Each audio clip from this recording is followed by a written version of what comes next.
শুধুমাত্র ফিতে দিয়েও যে ছাগলের ওজন পরিমাপ করা যায় এটা আজকে আপনাদের দেখাবো। আপনারা অনেকে বাজারে গরু ছাগল কিনতে যান, আপনারা ভাবেন কি মিটার বা স্কেল লাগে, ডিজিটাল মিটার বা স্কেলে ওজন দিয়ে এভাবে সুন্দর করে মেপে ওজন দেখা যায়, কিন্তু আসলে তা না, ফিতে দিয়েও সুন্দরভাবে দেখা যায়। আমরা অনেক সময় কুরবানির ছাগল কিনতে যাই বাজারে, আবার অনেক সময় গরু কিনতে যাই, আকিকার জন্য কিনতে যাই, কি করি আমরা দালালের খপ্পরে পড়ি। দালাল খপ্পরে পড়ে কি হয়, এই ছাগলের ওজন ওরা বলে দেয় থেমকু 40 কেজি, আপনি অনেক দাম দিয়ে কিনেন, আপনি কিন্তু লস খান।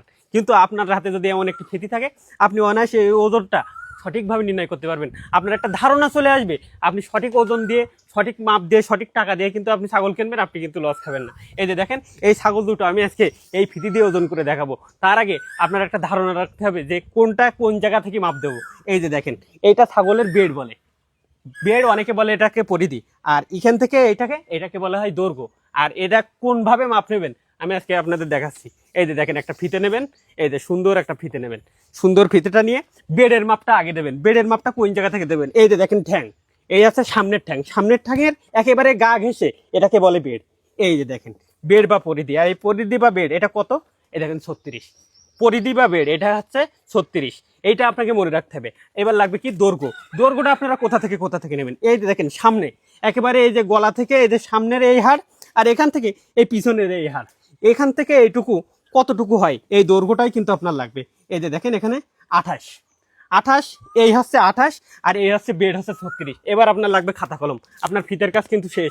এবার লাগবে মোবাইল আর খাতা কলম, আপনি অনায়াসে সুন্দরভাবে হিসেবটা পাবেন। সূত্রটা যদি আপনাদের লেখাই, এই যে দেখেন বেড গুণ বেড গুণ দৈর্ঘ্য, এই যে দেখেন বেড গুণ দৈর্ঘ্য ভাগ 660।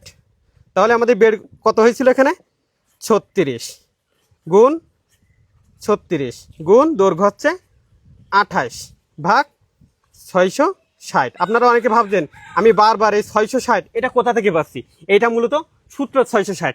এবার যদি আমি ক্যালকুলেটারে হিসেব করি, আমার কিন্তু থোকা একটা হিসেব হয়ে যাবে। আমি ছাগল ও গরু সঠিক দামে কিনতে পারবো, সঠিক ওজন জেনে কিনতে পারবো। তাহলে আমরা কত হিসেব করলাম, 36 গুণ